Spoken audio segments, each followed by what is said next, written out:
গেলে বাংচি এক একটা দিয়ে দূরে 100 মাইল লগতে ইন্ডি আছে, আরো ডলার মার্কেটে ইন্ডি আছে, কান্দ করি আর সত্যি কথা আপনি সব বহুত কাদা এক কাস্তায় প্রথম স্টার্টিং পয়েন্টে তো বিনা হচ্ছে আছিল 2001 সালে সাবুদ্দিন সরকার তত্ত্বাবধায়ক সরকার ছিল না, 500 টাকা উনি ঘোষণা করতে, এই প্রথম 500 টাকা চাকরি, এই 500 টাকার তখন মার্কেট করলে পুরো মানুষ চলে যেত, সব জিনিস সস্তা। হ্যাঁ,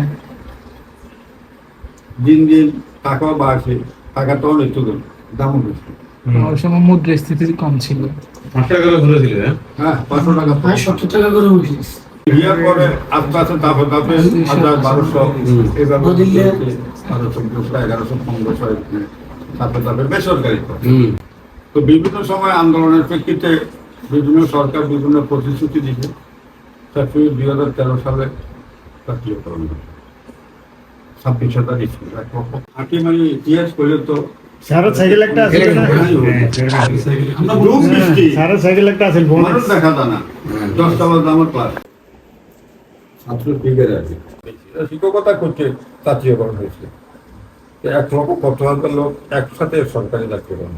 31/1/56 আমার বার্থডে ছিল, জন্ম সালারি 31/1 না হয়ে 31/12 হইলে আমি 3 লক্ষ টাকা বেশি প্রাইমারি স্কুল থেকে যে সনদ দিচ্ছে সার্টিফিকেট, ওটা তো এই হিসাবে মেট্রিক ইন্টার হয়েছে না, তো সেখানে 31/56 বার্থডে 1 না হয়ে যদি 12 হইতো, খালি 2 জায়গা বই দিলে 12 হয়, 31শে ডিসেম্বর 3 লক্ষ টাকা বেশি হইত।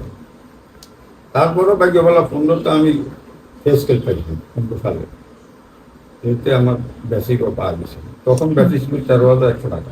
22 বছর 90তে আমার চাকরি হয়েছে, 22 বছর পরে সরকারি হয়েছে, 22-11 ঢুকছে সরকার, 22-11 দেওয়া হয়েছে সরকার জাতীয়করণ করতে। সেখানে গেজেটে লেখা আছে বয়স শিথিলযোগ্য, মানে যে বয়সে আছে সেই বয়সে তার জাতীয়করণ হয়েছে।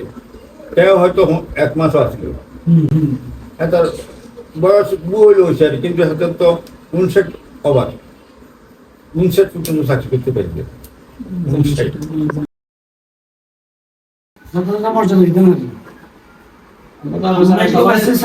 দেখেও না, চিনো না, আমরা পরিচয় নাই, সবাই আমরা